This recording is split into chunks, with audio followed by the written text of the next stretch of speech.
Welcome to the Nurture Small Business Podcast. I'm your host, Denise Cagan, president of the DCA Virtual Business Support. At DCA, we believe in small businesses and the families they support. Learn more at dcavirtual.com. Today's guest found a problem in the logistics system where he solved a problem of chargebacks for companies. Now, companies are always thinking about how to save money, particularly in their line of logistics and shipping and all areas of the company. But not only did he solve a problem with money, he also solved a problem with allowing the company to become greener. In this episode, James Malley is going to tell us about Paccurate and how Paccurate solves the problem of packing consumer goods that ship to consumers and save both money for the companies that are shipping as well as reduce the carbon footprint. James also is going to tell us a little bit about how consumers can pitch in and do their part as well. Welcome to the show, James. Thanks so much for having me. I'm excited to be here. Yeah, absolutely. So I want to just kind of dive in a little bit and get to know you a little bit. You said you fell in love with tech when I talked to you previously. Tell me about that.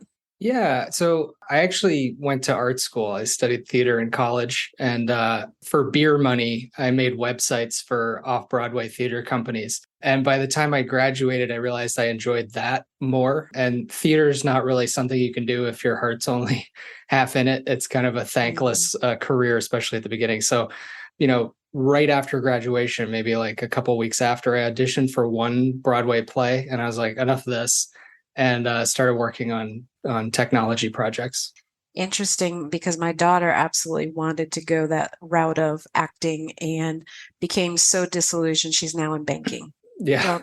So, big change there. So that's not uncommon for that to happen. So what was the play you auditioned for? Oh, I can't even remember. I don't know if it was even up anywhere for a week or anything. For what it's worth, I don't regret theater school at all. It was an incredible experience, kind of learning how to collaborate towards building something. Learning how to tell stories in a way that is compelling and honest. All that stuff was actually extremely valuable, and I still kind of think back to some of the lessons I learned as I kind of run the business today. That's interesting, and also parallels with the story I just told you about my daughter. A lot of times people hear arts degree or liberal arts and they think, what have you done?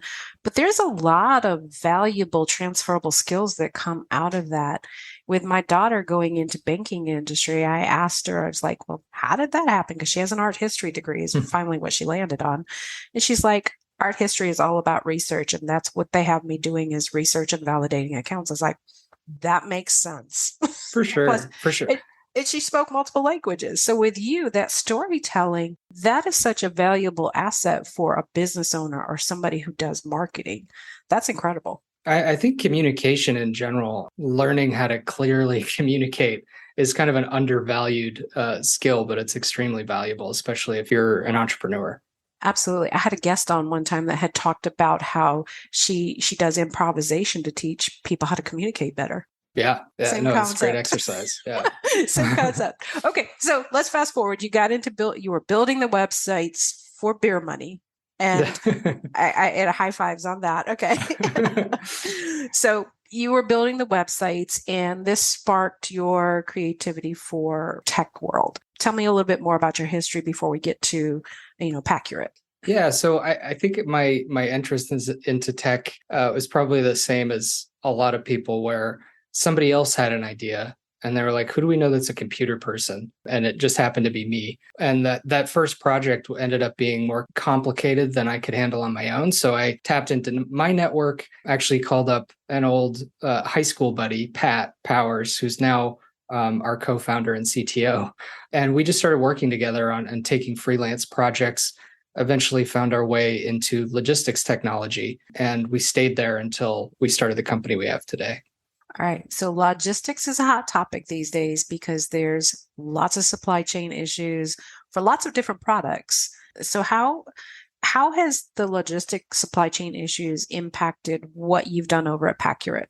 Yeah, so we've gotten, you could say lucky, but part of our success is probably due to the pandemic. So that's kind of a perverse way of looking at it. But basically, back in 2017, 2018, FedEx and UPS started penalizing shippers, retailers for packing things poorly. So we knew a bunch of shippers that were struggling with us, so we decided to build something that would help them. And then when the pandemic came, really the pain that we were solving became much more acute. So we started to get actually really big customers like Crate and Barrel and Dillard's and companies like that.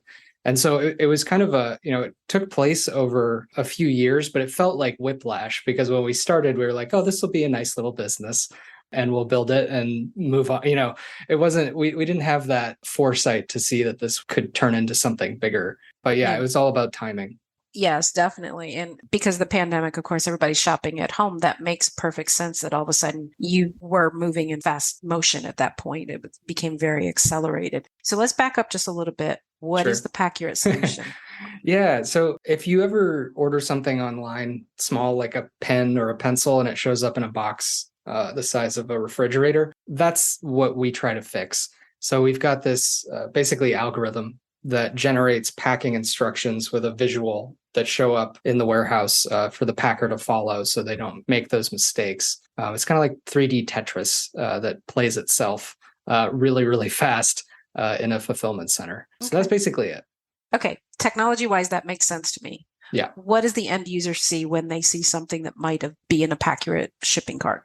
Sure. So, well, you should see fewer of those cases where there's a tiny thing rattling and around in a big box. But you should also see, you might not actually know if you're a consumer, you might not know what you're looking at. Because what we actually try to do is optimize these shipments for the actual journey that they're going to take.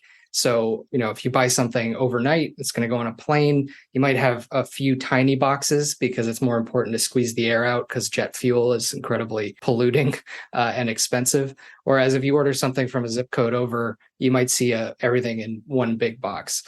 But the objective is really to minimize waste and emissions. Wow. So you just went to a different level, like talking about, environment.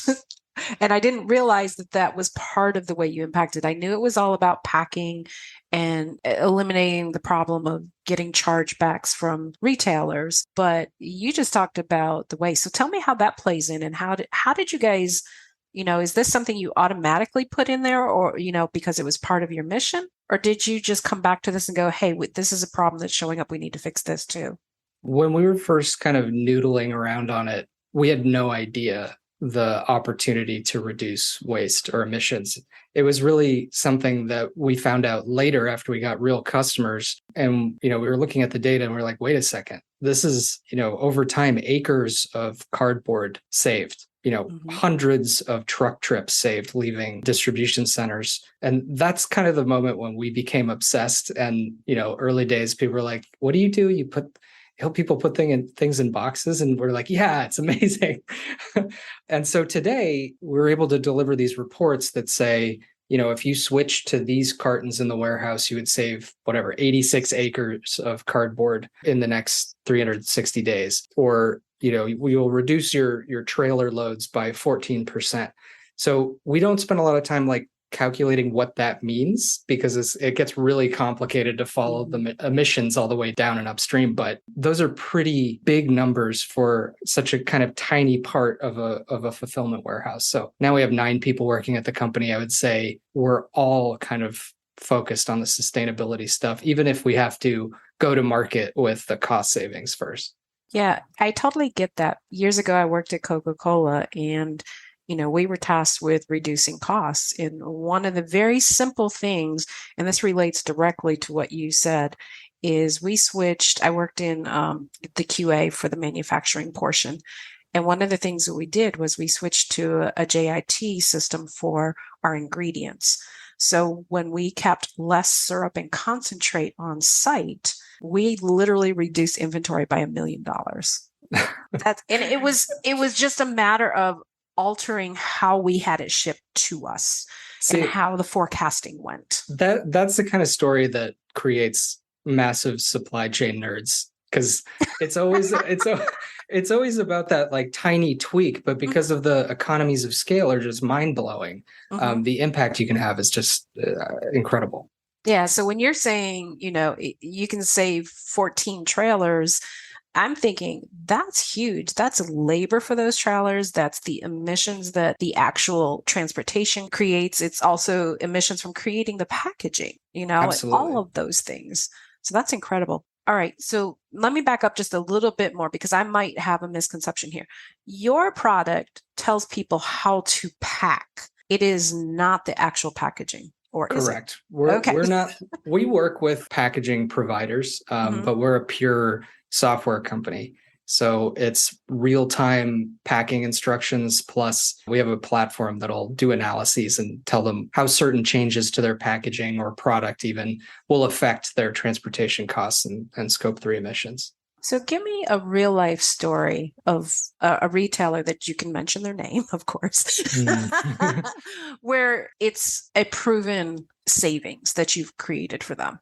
Sure. So most of our customers are a little cagey about actual numbers, but I can talk about You Crate and don't have to Barrel. give actual. Yeah. Okay. I can talk about Crate and Barrel because they've been a fantastic partner and they've spoken about our partnership publicly. But they were probably the biggest success we've had to date, and it's still ongoing. And also was incredibly motivating to us because they were interested in the cost savings, but their primary directive and interest was in being greener in their fulfillment. So it's like all this stuff that we are always excited about, being able to talk about that with a customer and not have to, put cost first. It was really an incredible experience. So they use it in their, flagship distribution center. And the savings are, I can say they're similar to what I described before in terms of waste reduction and, damage reduction, because as you can imagine, Crate and Barrel, they've got a lot of fragile items, and this is very common. But what would happen is the packers would either put not enough, and the product would get damaged, or they would put too much. And I'm sure you, just like I have, received shipments that's one or the other, and you're drowning in air pillows or whatever. But being able to kind of quantify fragility depending on the product, like this bowl is fragile. What does that mean? Like, what is required to protect this without overdoing it? So that, just the protective material, the bubble wrap and stuff, reducing that as well was a huge win with Crate and Barrel. So in the example of the bowl, how does Paccurate estimate this is what's required? No more, no less. Yeah, so we typically work with the warehouse people to understand what they're doing today, like what they would be doing if they lived in a utopian world where things were packed perfectly. And then our product, Paccurate, it's an API. And so you're able to describe what fragility means in relation to a bowl or bowls. And then the algorithm automatically wraps it, says, yes, it can stack with other bowls, but only this high. You can really get into the weeds with it. But once you have it set, then it's pretty incredible. But it just works going forward without too much meddling. And so Crate and Barrel is kind of your flagship client. What other types of industries do you work with? Oh man. So any shipper that has a diverse set of SKUs, so they have a lot of different things that they sell. Home goods is pretty common, cosmetics, pet supplies, auto parts, things like that. Anything where there's like if the packers in the warehouse, they have an extremely difficult job because they have people looking over their shoulder being like, you have to get all these orders out before the end of the day or you're fired. It's extremely high stress. And so to also put on them, oh, and by the way, these have to be like perfectly optimized by eyeballing it and not damaged. It's just not really fair. And they've been doing it for so long that I think that's why finally there's an appetite for some automation here. So your software will analyze a product, determine how it needs to be shipped. I'm assuming there's probably more complex variations, like if SKU A, J, and K were ordered, that how those three work together. Yep. We won't go into that, but I'm sure there's more complex variations. But then it analyzes it, and then it provides a set of instructions for the physical people who are doing the packing. Exactly. And then they can follow it, create less waste, get it to the consumer intact. So less complaints, less chargebacks for the company. And what you were saying about FedEx and UPS, less chargebacks for the company that way as well, Right. and be better for the environment. Well, that sounds like a win. I mean, yeah. I mean, also, we kind of figured out later in our journey that the carriers, you'd think FedEx and UPS would not be pleased with us reducing their per shipment revenue because we're making every shipment, whatever, 6 to 20% cheaper to ship. But it turns out because of the way that they charge their customers, it actually makes them more profitable because they're able to fit more shipments in a fewer number of vehicles. So it's actually like, this is another reason we're kind of obsessed with this seemingly extremely niche space, is like, it's not a zero sum kind of game. Like optimizing at this one point, everybody really wins. Oh, I love that. So the whole community of the shipping and logistics is winning. The retailer, you, the shippers. And I suspect from the UPS and FedEx type of perspective that even just processing less loss claims, it has a cost savings to it, Absolutely. And there's also, I mean, we don't do much in this because it's a little bit outside our four walls, but the emissions from returns, I mean, returns are incredibly wasteful. Most cases that product's going to go get chucked into a landfill. It's taking up the transport network on the way back. So that's probably our next frontier, is understanding that little bit of extra emissions that we're saving. Oh, that's fantastic. So how would somebody get started here with this product if they were interested in it? Sure. So if you're technical, you can actually go to our website and just sign up for an API key and try it in like 30 seconds. It's pretty easy. Not everybody's technical though. So we typically will meet with you. So you could go to our website and set a meeting, and we'll do a free kind of analysis to say, okay, whether or not you use Paccurate, this is the opportunity in the last, at the packing step for you to think about. That's typically how we sort of start a relationship with somebody. Perfect. Now, I want to, before we sign off for the day, I do want to ask you one other thing. You had talked about how the pandemic and everybody was shopping from home at that point kind of blew things up. With that, not specifically about pandemic challenges, but with that just huge increase in volume, what were some of the challenges you were seeing?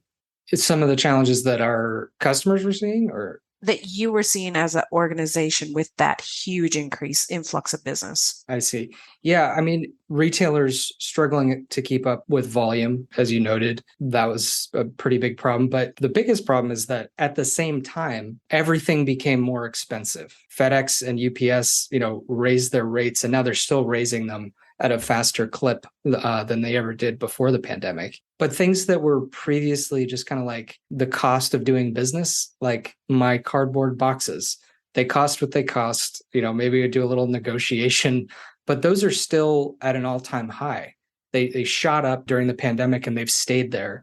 And it's not just, corrugate vendors trying to take advantage. It's like actually making this stuff is more expensive now. The resin that binds the paper together is at an all-time high as well.